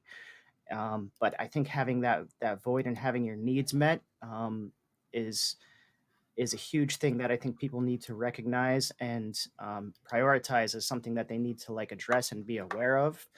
And when I mean having a void, it could be anything from that whole social hierarchy. What are some things that you might do to be accepted? You know, and it could be appearance. It could be with the way that you dress, so that you fit in. You could change the way that you speak. You could change the things that you do, your morals. You can become very flexible in the way that you interact with humans on a day-to-day basis, and our perspectives become very skewed on what's acceptable and not. And it's a shame that our morals have become so malleable to the point that we think that certain actions are going to make us heard. And that might be another example of a void that's not, a need that's not being met, your voice not being heard. Um, and it's just a really, it's a really sad, I think, condition of the world, with that, that friendship hierarchy, that social imbalance, and where people tip so far to one extreme. And it's really sad. Um, I'm sure there's a huge list you guys could probably think of, that when it comes to relationship follies, and the emptiness and all of that stuff, that would be an example of filling voids in your own life. But it's it's yeah, it's just, I just wanted to circle back to your initial question. Mm-hmm. Why do people have to be liked? I think of like, even like in the jungle, when there's an alpha male, and then you have the person at the top who gets all of the popularity and the attention, and the girl wants the guy, or the guy wants the hot cheerleader, the captain of the cheerleading squad. It's like it's a primal urge to want to be higher on the ladder, and in business, to be judged by your successes in life. You want to be successful at your business. You want to get a promotion. You want to be the boss. Sure, it's more money, and that's another thing. You're gonna be judged based on your accomplishments, whether that be monetary, social. Are you beautiful? Changing your appearance.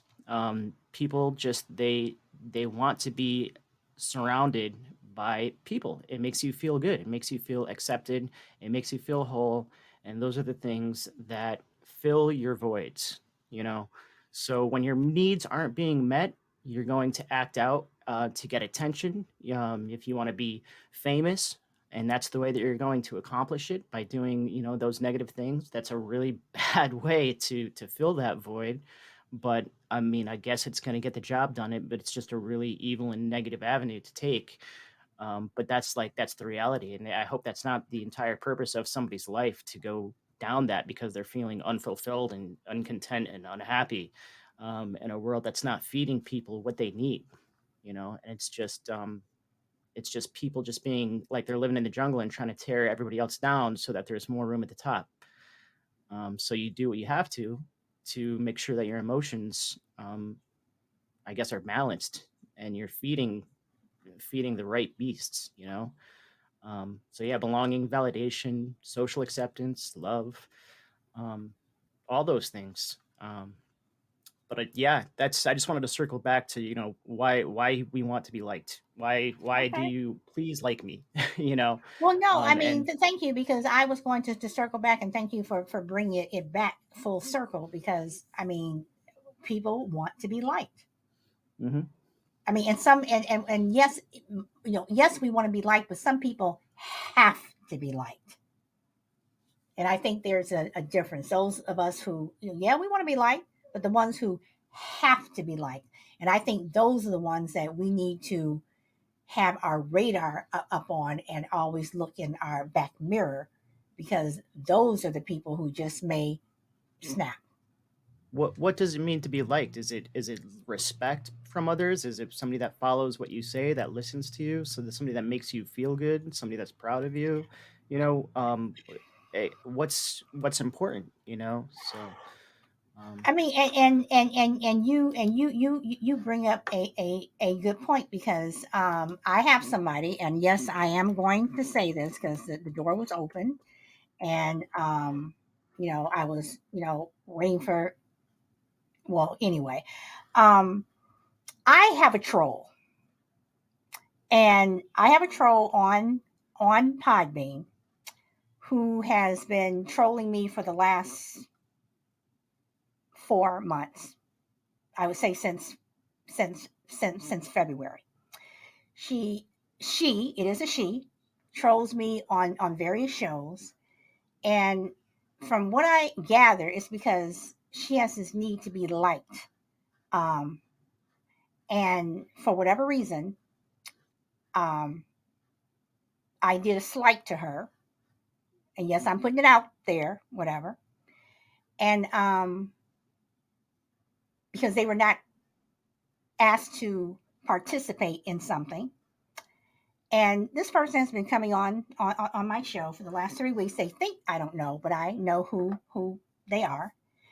And they just have this, in my mind, they have this need to be liked. This is not why I did this show. I've had this topic for a long time. I have literally over 200 topics, but um this person, people who want to be liked, sometimes I think they're cowards.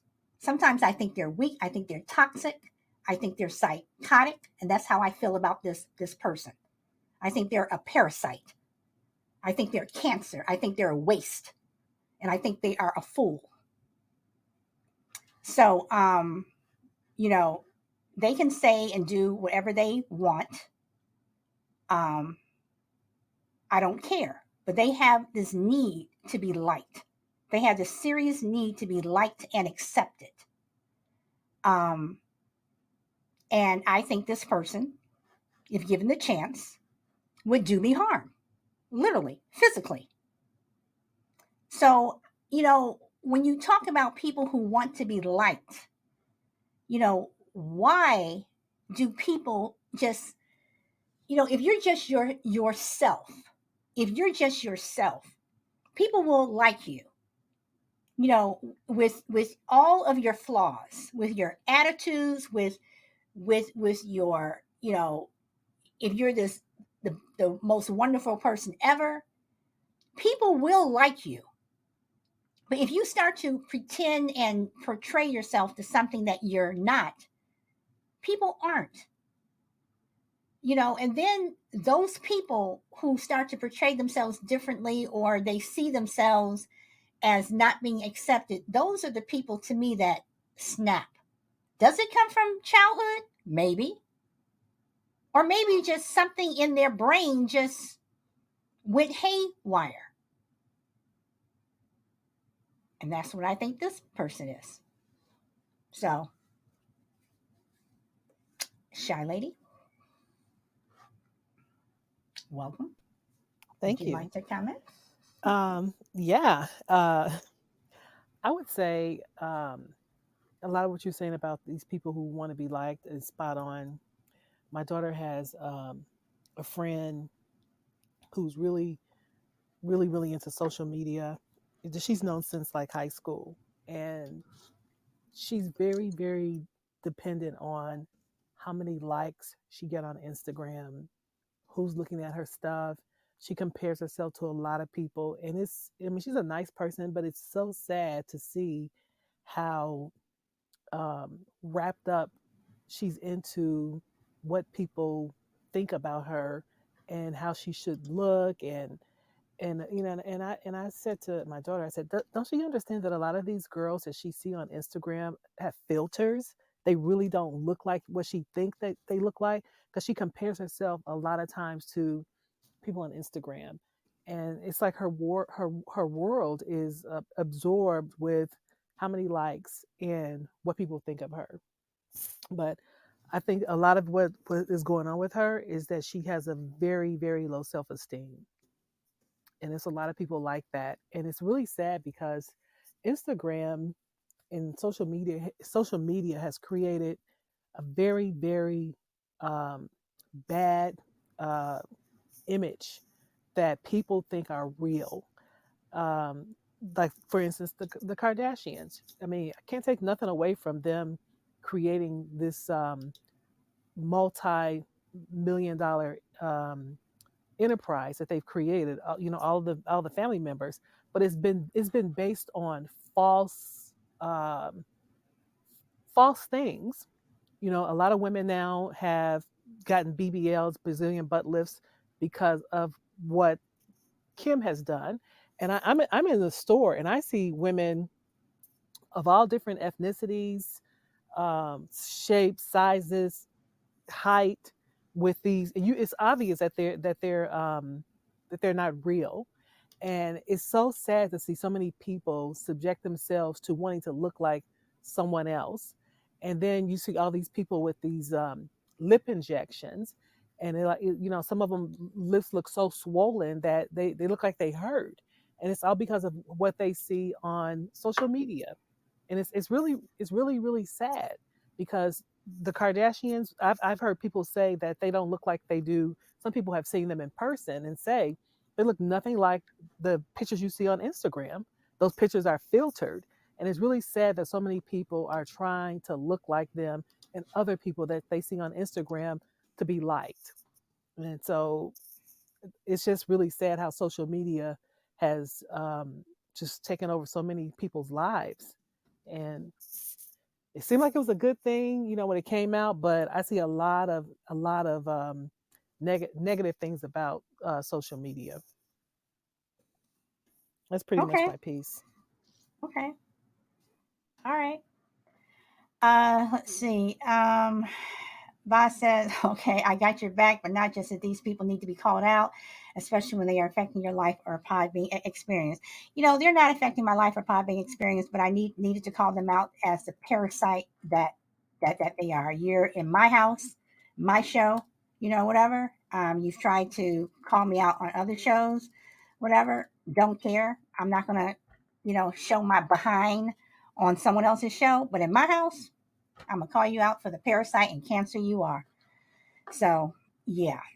Um Shy Lady, thank you. Mr. B, you have been wanting to say something. Are you still there? And Saturday Night Smoke, I see you. You're like blinking on my panel. Are you here? Are you not here? Because if you are, I apologize if you've been here and I have just been ignoring you. I don't mean to, but you've literally started to blink, and I don't know. Popping has been crazy, and I truly do not ignore people who are on the panel. I try to get around to everybody because I know everybody has something to say. So, Mr. B, you want to say something? Are you still there?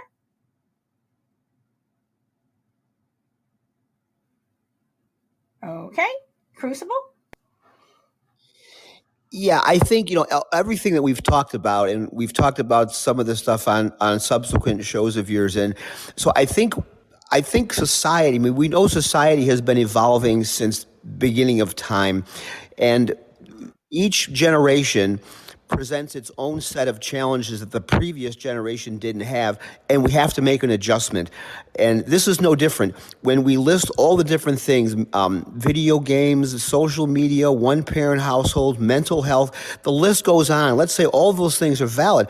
What are we doing about those things? When parents are raising children, kids are smart. Kids are crafty. They'll figure out ways to play their parents and manipulate them and try to get a leg up, and the parents have got to counter with their move.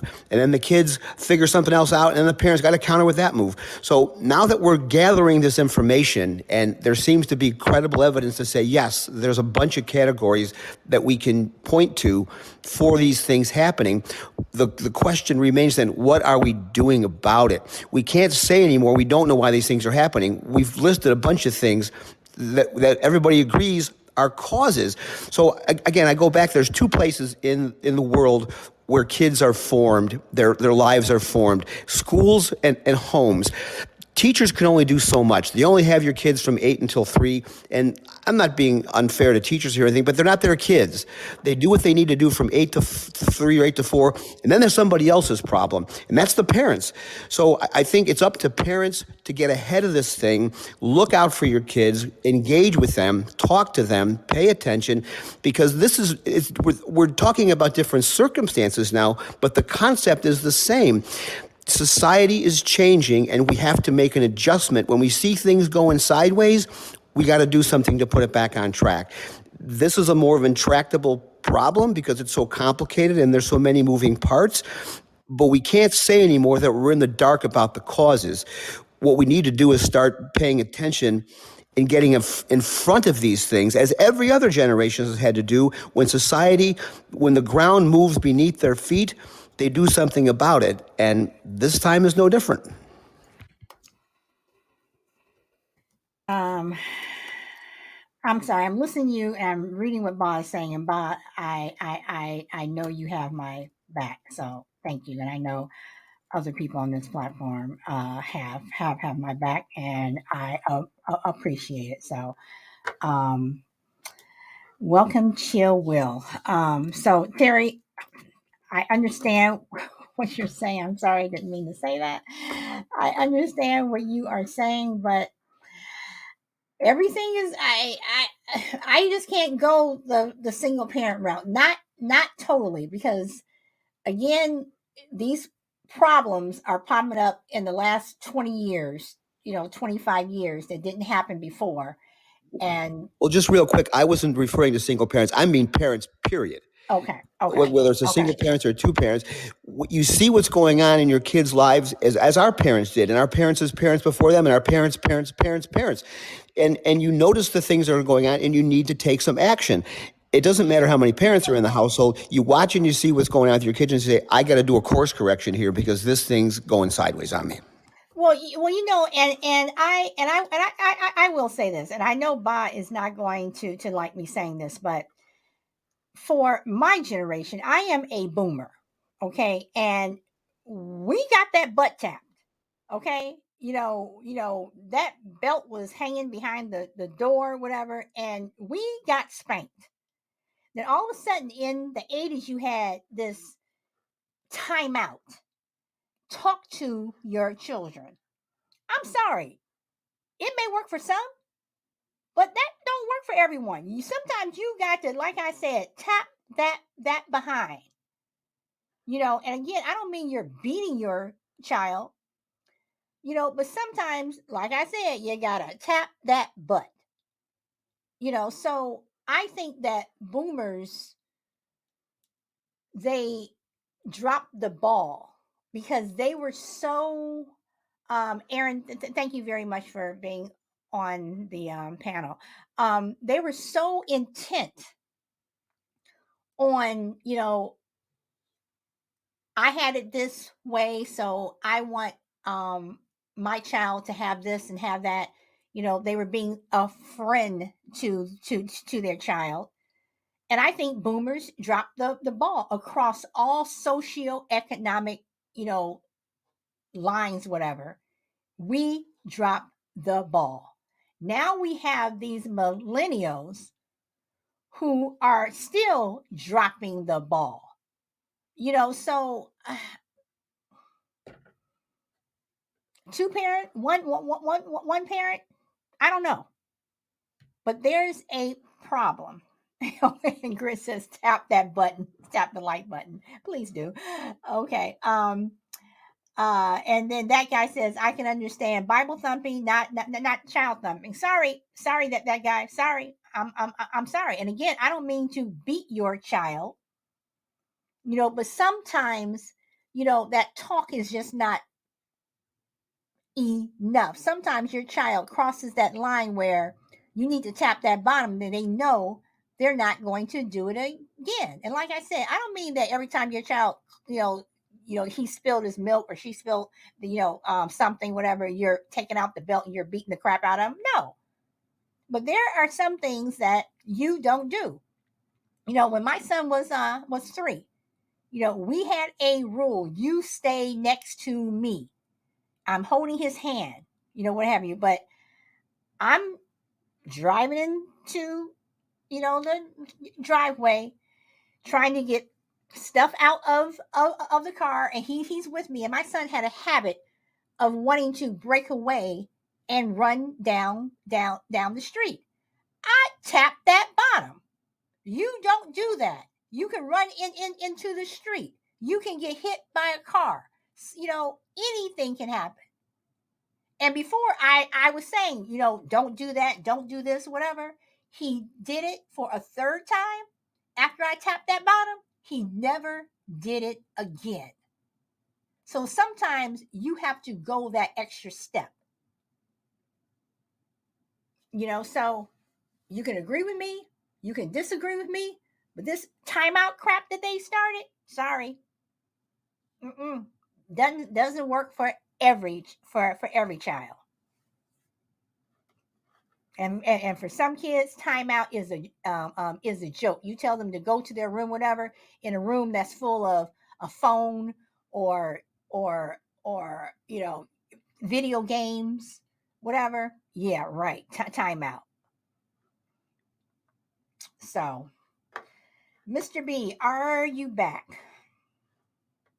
Okay, and I'm going to start wrapping it up. So I'm going to give everybody their last words. And thank you, Mr. T, for liking the show. Thank you for everybody for liking the show.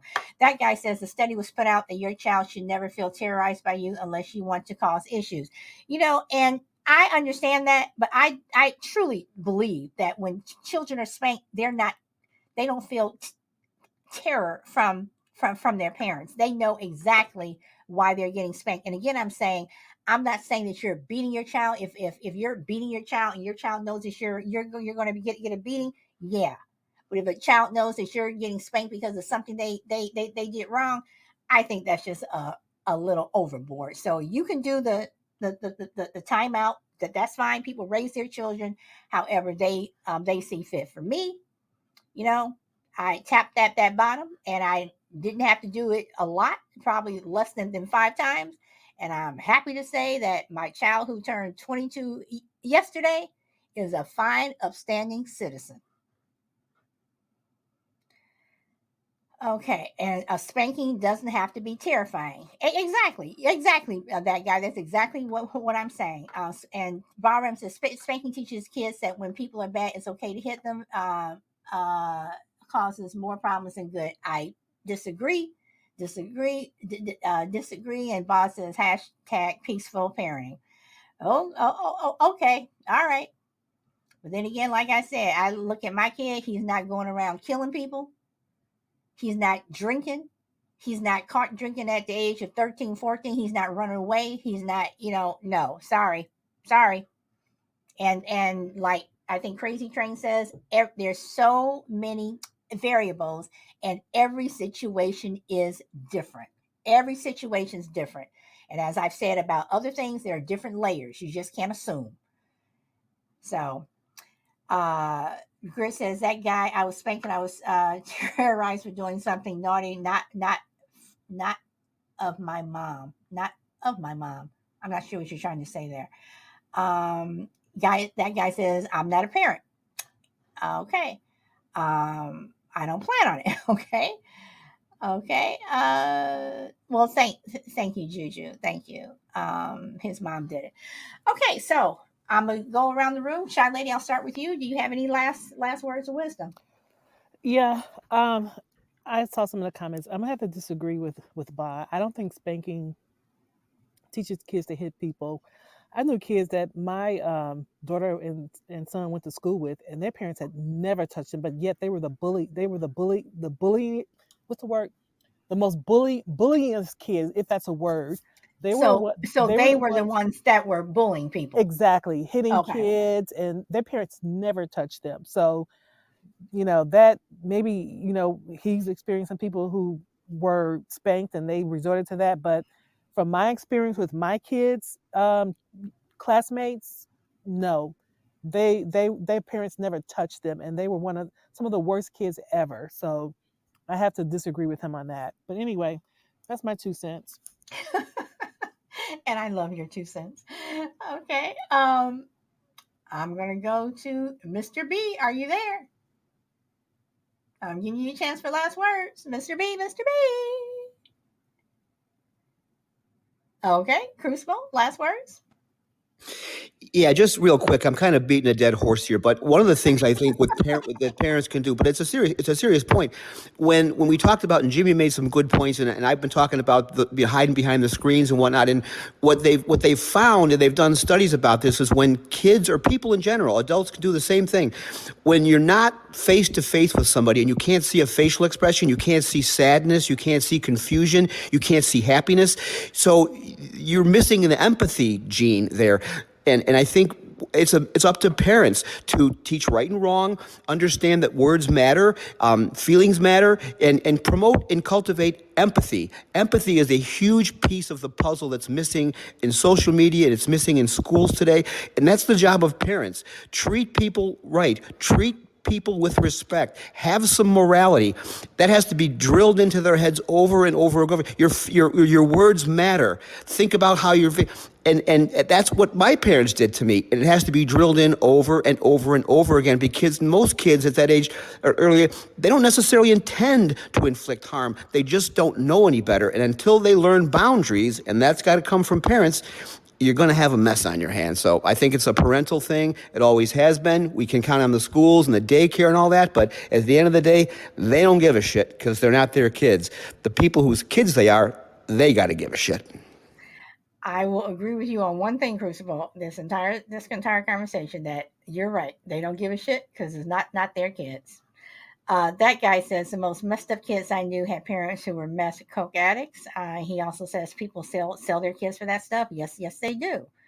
And that guy also says I've been told ADHD kids need immediate consequence.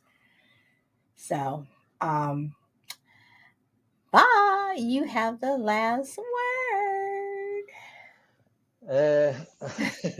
So this has been a great show with full of little like there's loads of topics kind of went into one, but I've really enjoyed it. This is something that I would love to do for Friendly Differences.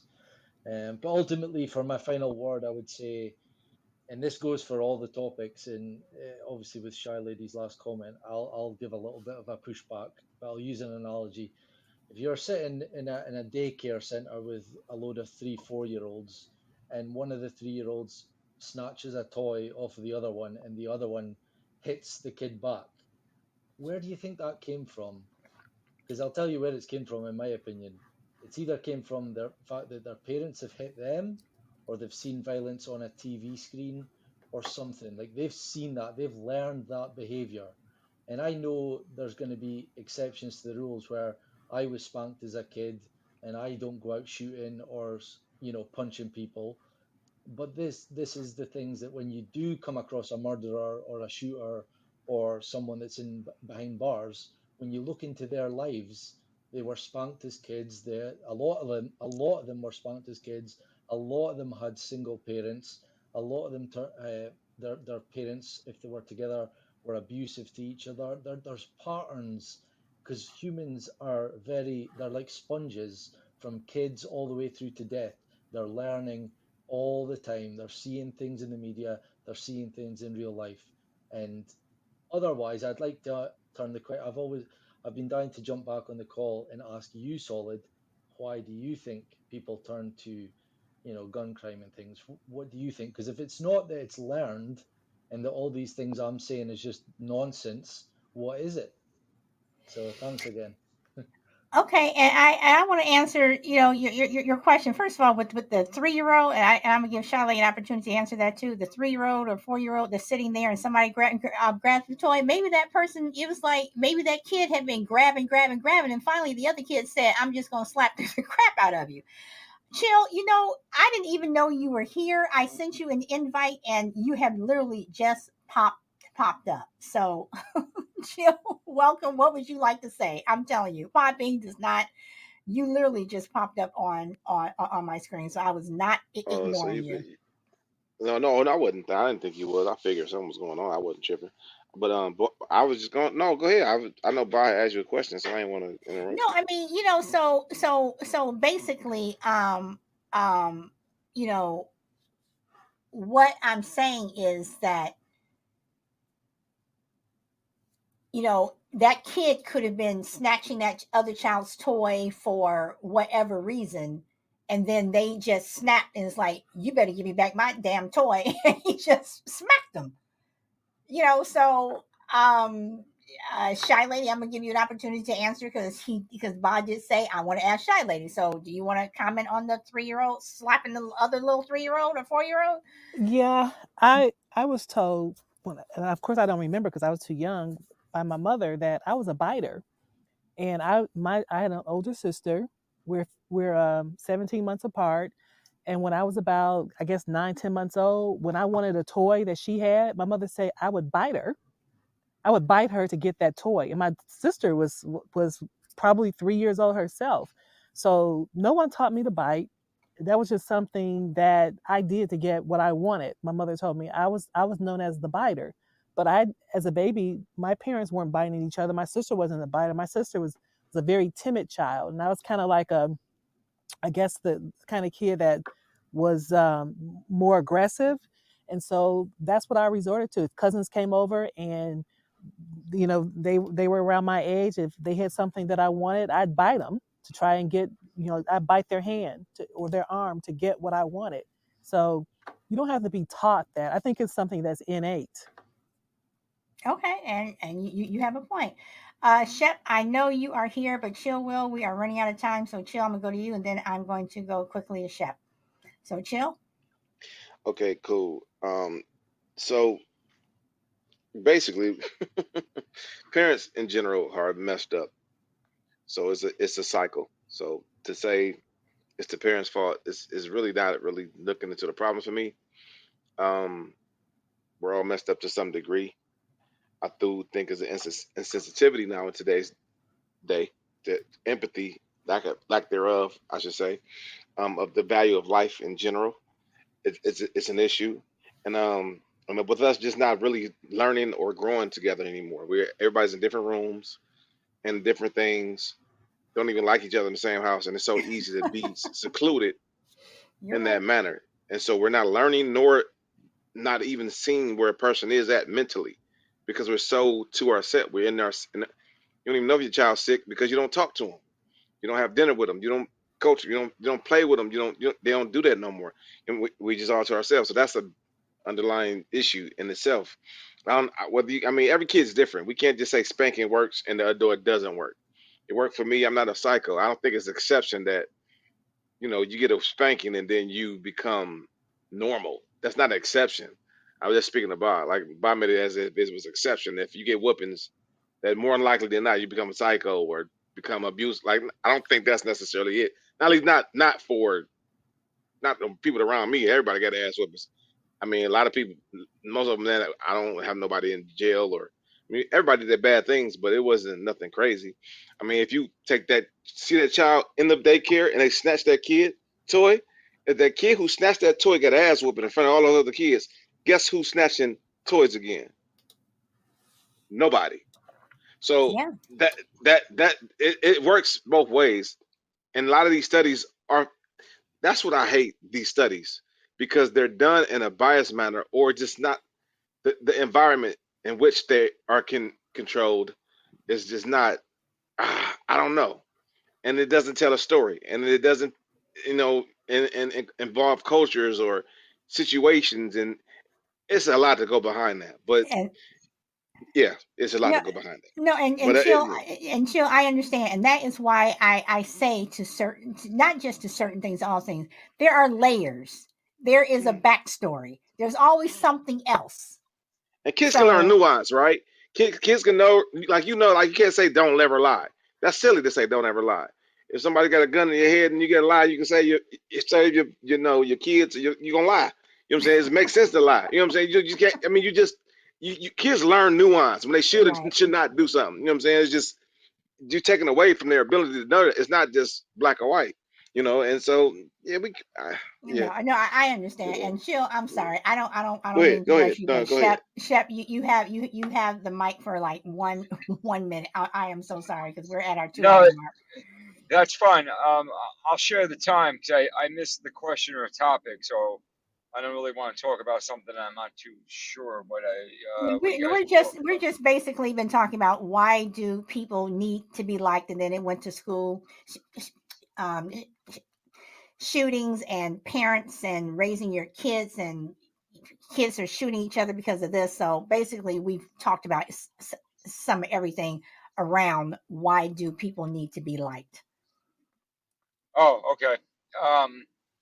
I kind of see it being a monkey see, monkey do type of world, and I feel that the ones that children who are not liked don't have that outlet or haven't been taught how to cope with their feelings, and as they get older and continue to bottle up their feelings, it just leads to more and more aggression and ill thoughts, and without counseling or the parents bringing up emotions and feelings in the house and letting the kids know it's okay to feel this way as long as you're able to communicate it verbally before acting on it physically. I think that's where a lot of like just like Will was sharing, or people have slacked, where instead of doing that, they'll just buy their kid or whomever a Xbox or a PlayStation, and it's hard for that child to process his feelings and emotions, and that carries over to adulthood. Okay, all right. Guys, I have to end this. I'm getting the warning. So and I never like to go right up to the very end, but thank you all. Shep, thank you for coming on for your last words. Chill, I apologize for not seeing you. Crucible, Bob, Mr. B, everyone, It's Jimmy, all good. See everyone. y'all later. So thank you so much. So on that note, you guys, I will see you tomorrow, and enjoy your day or evening wherever you are in the world. And Crazy Train, thank you for your words of wisdom. Bye. Thank you. Bye-bye. You're welcome, Chef. Sam, I am. Welcome. But we are ending the show. That guy, thank you for your comments. Slightly Serious, thank you for being here. Jester, Mr. T, Power Girl, Grid, Juju, my wonderful admin. Shy Lady, my admin. Let's see who else is here. Zoe was here earlier, but he left. Chris Wilson. I apologize if I'm missing anyone. But we had a lot to talk about today. Frankie. Thank you. Aaron. Let's see. Brina. Grid. And everyone over on YouTube and everywhere else. Thank you so much. Enjoy your day, everyone. Bye.